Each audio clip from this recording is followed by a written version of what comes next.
اللہ کے پیارے حبیب صلی اللہ علیہ وسلم کو زندگی کے آخری حصے میں اللہ تعالیٰ نے استغفار کی کثرت کا حکم فرمایا. ارشاد فرمایا کہ فسبح بحمد ربک واستغفرہ انہ کان توابا.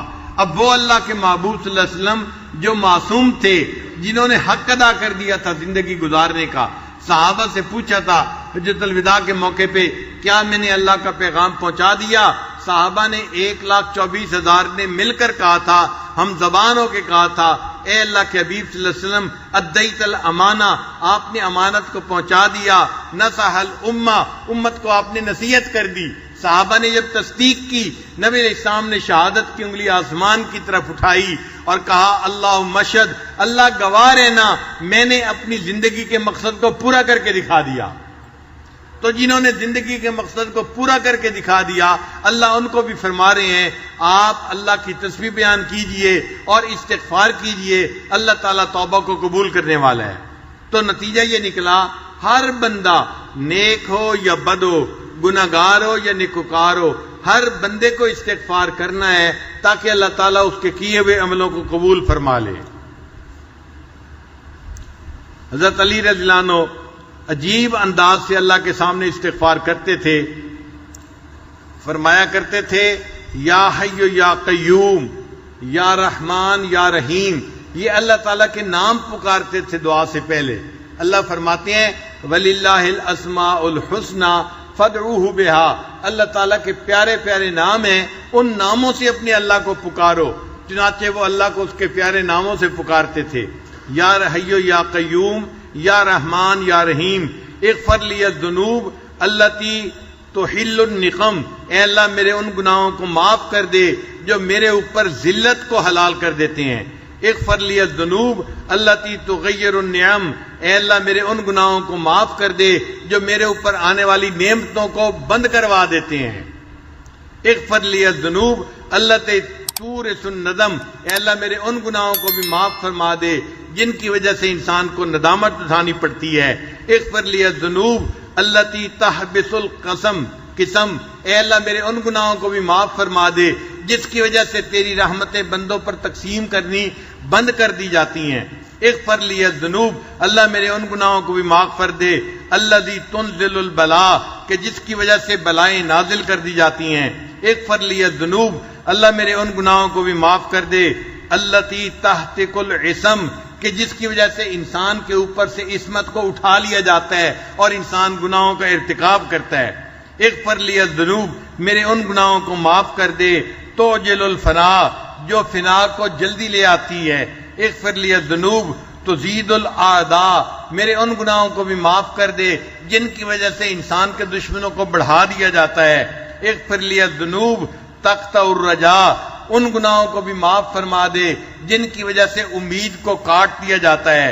اغفر لی الذنوب ترد الدعاء، اے اللہ جس کی وجہ سے دعاؤں کو رد کر دیا جاتا ہے. اغفر لی الذنوب تم سے کو غیث السماء، ان گناہوں کو بھی معاف کر دے جن کی وجہ سے آسمان سے بارش کو روک دیا جاتا ہے. اغفر لی الذنوب تظلم الہوا، اغفر لی الذنوب تکشف الغطا، اے اللہ میرے تمام گناہوں کو معاف فرما دے. یعنی ایک ایک گناہ کا گویا نام لے کر وہ اللہ تعالیٰ سے معافی مانگا کرتے تھے. یہ توبہ اور استغفار ایسی عبادت ہے جس کا اللہ نے انبیاء کو بھی حکم فرمایا. ایسی عبادت ہے جس کا نفع دنیا میں بھی ہوتا ہے آخرت میں بھی ہوتا ہے. ایسی عبادت ہے جو اپنے لیے بھی کرنے کا حکم ہے اور دوسروں کے لیے بھی کرنے کا حکم ہے. انسان اپنے لیے بھی استغفار کرے اور اپنے دوسرے مسلمان بھائیوں کے لیے بھی استغفار کرے. ہم بھی استغفار کرتے ہیں اپنے لیے اور اللہ کے فرشتے بھی ایمان والوں کے لیے استغفار کرتے ہیں. یہ ایسی عبادت ہے، ہمیں اس عبادت کو کثرت کے ساتھ کرنا چاہیے. ایسی عبادت جو ہر غم کا مداوا ہے، ایسی عبادت جو انسان کو مایوس نہیں ہونے دیتی، ایسی عبادت جس کو کرتا دیکھ کر شیطان اپنے سر کے اوپر خاک ڈالتا ہے، چیختا اور چلاتا ہے میرے تو سالوں کی عبادت ضائع کر دی گئی.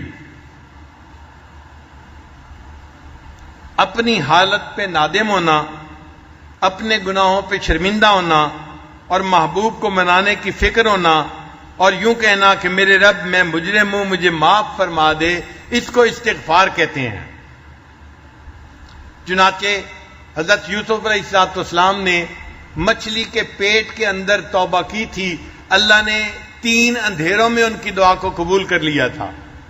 3 اندھیرے کون سے تھے؟ ایک رات کا اندھیرا، ایک سمندر کے پانی کا اندھیرا، اور تیسرا مچھلی کے پیٹ کا اندھیرا۔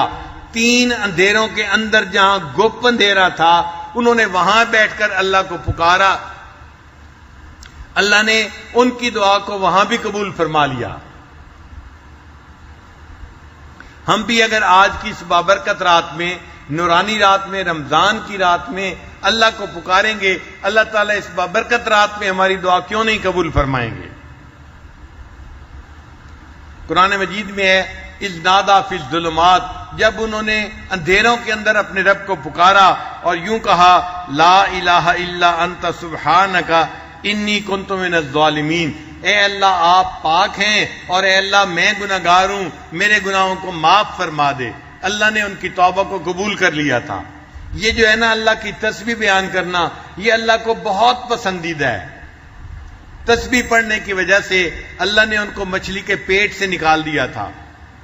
اللہ تعالیٰ قرآن مجید میں فرماتے ہیں فلولا انہ کان من المسبحین، کہ اگر یوسف علیہ السلام اللہ کی تسبیح نہ پڑھتے للبث فی بطنہ الی یوم یبعثون، وہ قیامت تک مچھلی کے پیٹ کے اندر رہتے۔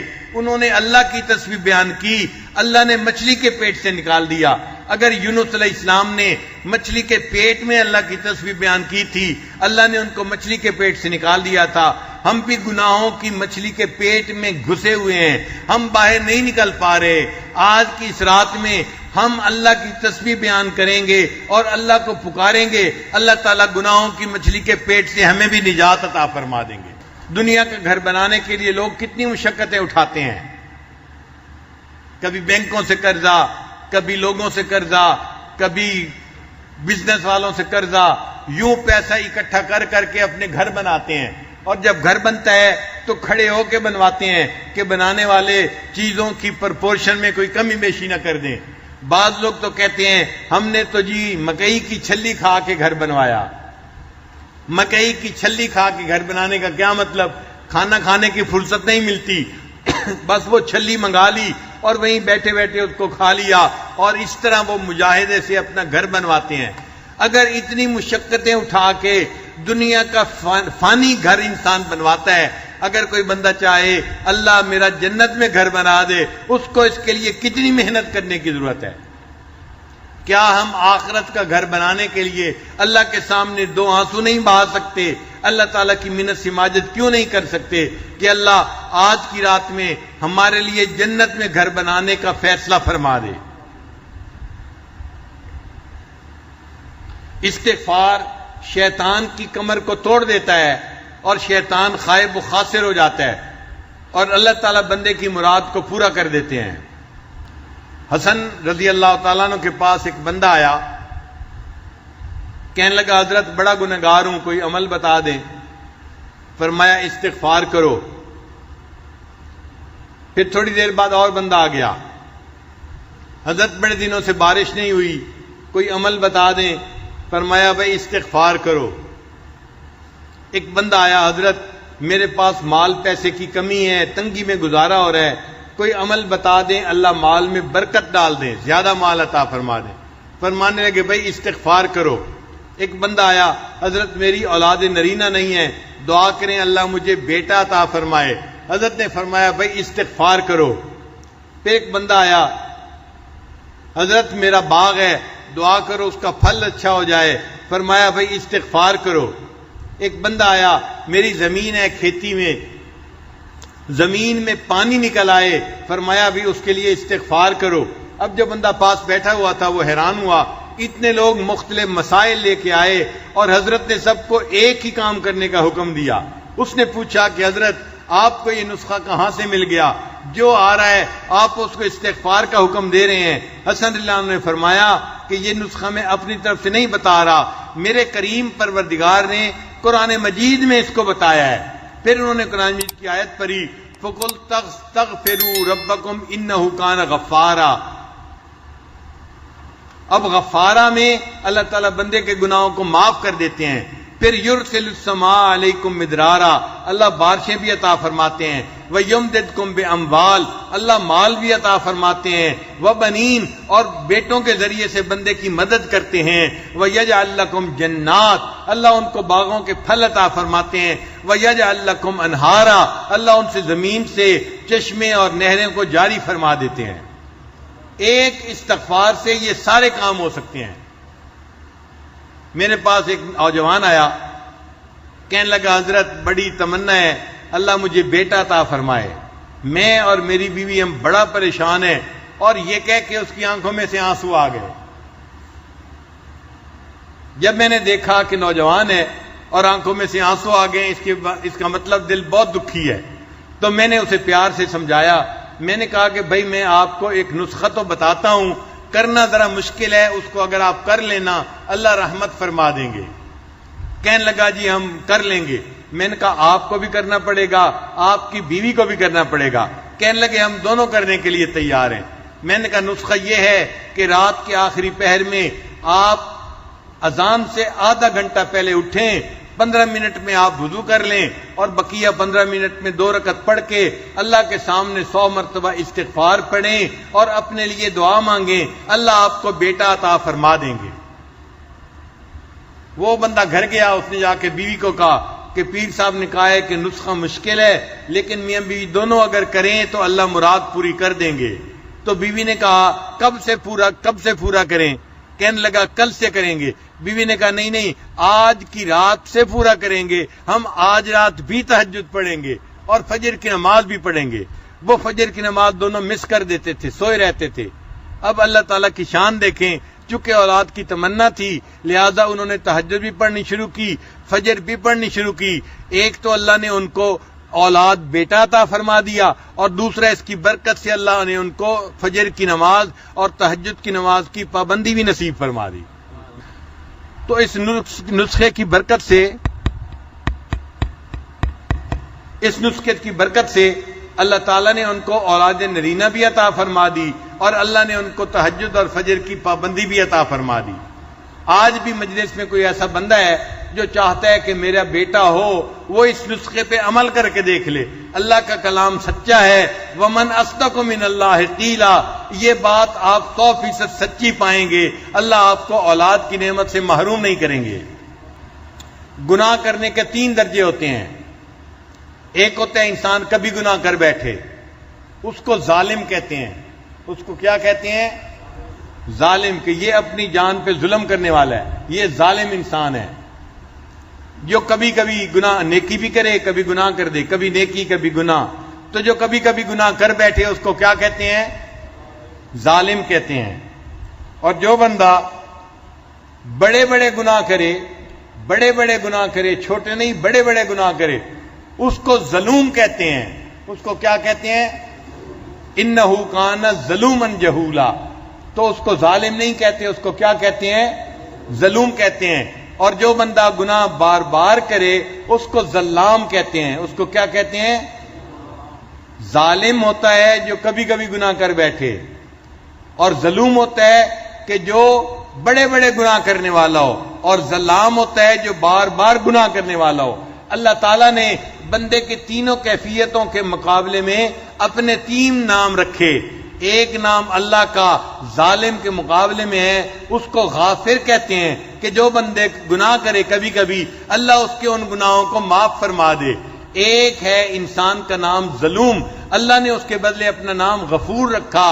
چنانچہ جو بندہ بڑے بڑے گناہ کرتا ہے اللہ غفور ہے، اس کے ان گناہوں کو بھی معاف فرما دیتا ہے. اور ایک بندے کا نام ہے ظلام، اس کے مقابلے میں اللہ رب العزت نے اپنا نام رکھا غفار. اے میرے بندے، تو اگر بار بار گناہ کرے گا میں بھی غفار ہوں، میں تیرے گناہوں کو بار بار معاف فرما دوں گا.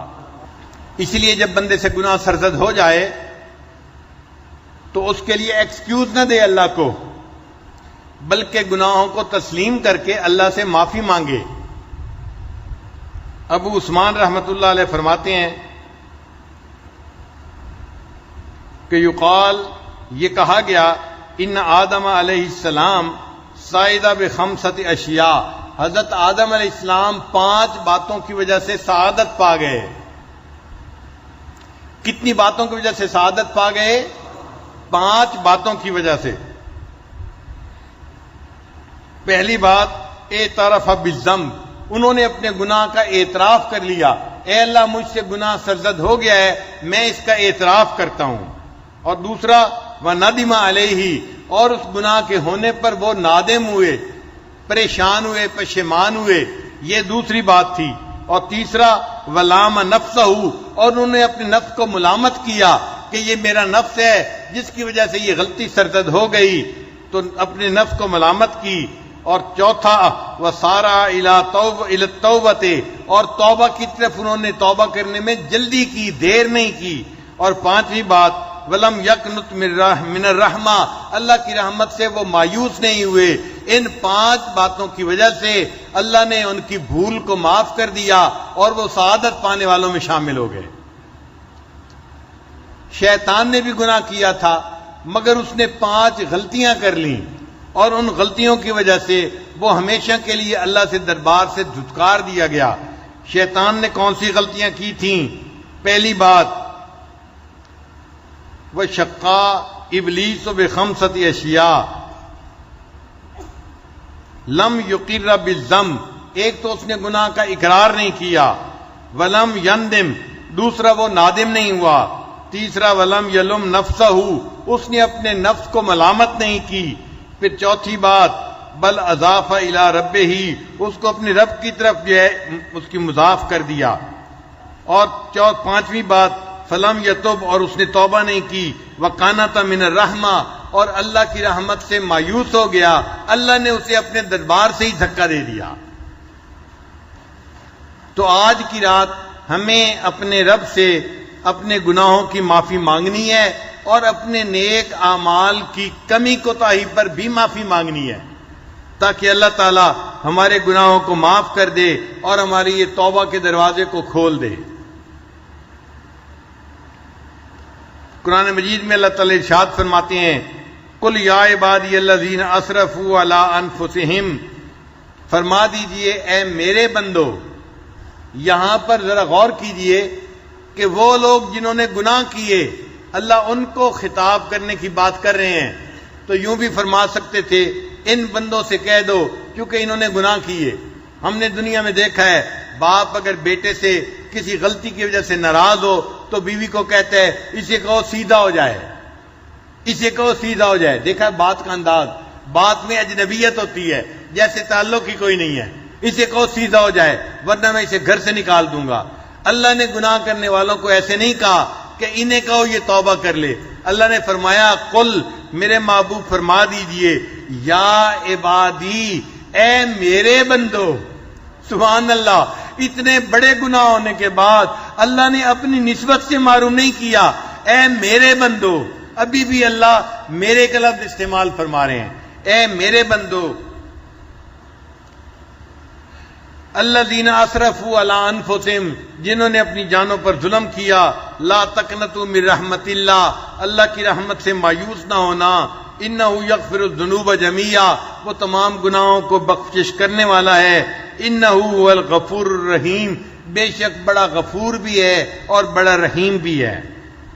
لہذا چور ہو یا ڈاکو ہو، شرابی ہو یا زانی ہو، جھوٹا ہو فریبی ہو، جواری ہو نشئی ہو، ظالم ہو قاتل ہو، بدکار ہو اور خائن ہو، مشرک ہو یا کافر ہو، کوئی بھی ہو، اگر وہ توبہ کرے گا اللہ تعالیٰ اس کی توبہ کو قبول فرما لیں گے. بعض لوگ اپنے گناہوں سے تنگ آ کے کہتے ہیں جی میں تو دعا مانگتا ہوں اللہ مجھے موت دے دے. حدیث پاک میں ہے تم اللہ سے موت نہ مانگو. لا یتمنی احدکم الموت، تم میں سے کوئی بندہ اپنے موت کی تمنا نہ کرے. اما محسنن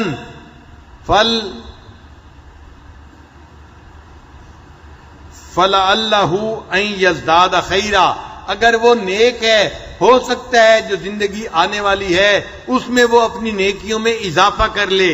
وَإِمَّا مَسِيًّا، اور اگر وہ گنہگار ہے فَلَعَلَّهُ أَن يَسْتَعْتِبَ، ہو سکتا ہے اللہ اسے توبہ کی توفیق عطا فرمائے اور اللہ اس کے سب گناہوں کو نیکیوں میں تبدیل فرما دے۔ اس لیے موت کی تمنا نہیں کرنی چاہیے، بلکہ اللہ سے اپنے گناہوں کی معافی کی تمنا کرنی چاہیے۔ ایک صحابی نے نبی علیہ السلام سے پوچھا، اے اللہ کے حبیب صلی اللہ علیہ وسلم، اگر میں گناہ کروں گا تو کیا گناہ لکھا جائے گا؟ نبی علیہ السلام نے فرمایا لکھا جائے گا۔ اے اللہ اگر میں توبہ کروں گا، فرمایا مٹا دیا جائے گا۔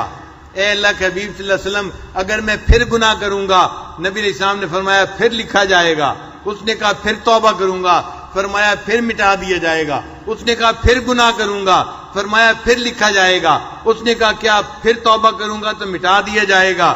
نبی علیہ السلام نے فرمایا ہاں پھر مٹا دیا جائے گا۔ ولا یمل اللہ حتی تملو، اللہ اس وقت تک نہیں تھکتا جب تک کہ تم توبہ کرتے کرتے نہیں تھک جاتے۔ جب اللہ معاف کرتے ہوئے نہیں تھکتے، ہم معافی مانگتے ہوئے کیوں اللہ سے تھک جاتے ہیں؟ تو ہمیں چاہیے آج کی رات میں اللہ سے خوب یقین کے ساتھ معافی مانگیں تاکہ اللہ ہمارے قصوروں کو معاف کر دے اور ہمیں اللہ تعالیٰ اپنے معاف کیے ہوئے گنہگار بندوں میں شامل فرما دے۔ قرآن مجید میں ہے فَفِرُّوا إِلَى اللَّهِ، اللہ کی طرف فرار اختیار کرو، دوڑو اللہ کی طرف۔ ہم اللہ کی طرف بھاگیں آج کی رات میں۔ اے اللہ ہم آپ کی بخشش کی طرف بھاگ کے آ رہے ہیں، ہمیں آپ کی رحمت چاہیے، بخشش چاہیے۔ اے اللہ ہمیں اپنی بخشش اور رحمت سے نواز دیجیے گا۔ ایک شاعر نے عجیب شعر کہا ہے، سنبھل کر یوں تو ہم گزرے کسی کی راہ میں لیکن، سنبھل کر یوں تو ہم گزرے کسی کی راہ میں لیکن، کچھ ایسے بھی مقام آئے کہ گر پڑنا ہی کام آیا۔ کچھ ایسے بھی مقام آئے کہ گر پڑنا ہی کام آیا۔ بس آج کی رات میں ہم اللہ کی چوکھٹ کے اوپر گر پڑیں۔ اے اللہ آج ہم نے آپ کو بنا کے اٹھنا ہے، اتنی بابرکت رات ہے، آپ نے اس رات میں مغفرت نہ کی تو کب مغفرت ہوگی؟ لہذا آج ہم آپ سے مغفرت کا فیصلہ کروا کے ہی واپس جائیں گے۔ کشف المحجوب میں علی اجویری رحمۃ اللہ لکھتے ہیں کہ ایک بزرگ تھے، وہ فرماتے ہیں مجھ سے ایک دفعہ گناہ ہو گیا، میں نے توبہ کی، پھر گناہ ہو گیا، پھر توبہ کی، پھر گناہ ہو گیا، پھر توبہ کی، گناہ ہوتا رہا، میں اللہ سے معافی مانگتا رہا۔ وہ کہتے ہیں کہ میں نے 70 دفعہ وہ گناہ کیا، جب 70ویں دفعہ پھر میں نے معافی مانگی، اللہ نے 71ویں دفعہ اس گناہ کو کرنے سے میری حفاظت فرما لی، پھر میں نے پوری زندگی اس گناہ کو کبھی نہیں کیا۔ کنز المال کی حدیث ہے، نبی علیہ السلام نے ارشاد فرمایا ان اللہ یحب الشاب التائب، اللہ تعالیٰ نوجوان توبہ کرنے والے کو بہت پسند کرتے ہیں، اس سے محبت کرتے ہیں۔ یہ نوجوان ہے اور میرے سامنے رو رو کے معافی مانگ رہا ہے، یہ بندہ اللہ تعالیٰ کو پیارا لگتا ہے، اللہ اس کو اپنا محبوب بنا لیتے ہیں۔ اس لیے جو بندہ استغفار کی کثرت کرتا ہے وہ مستجاب الدعوات بندوں میں شامل ہو جاتا ہے۔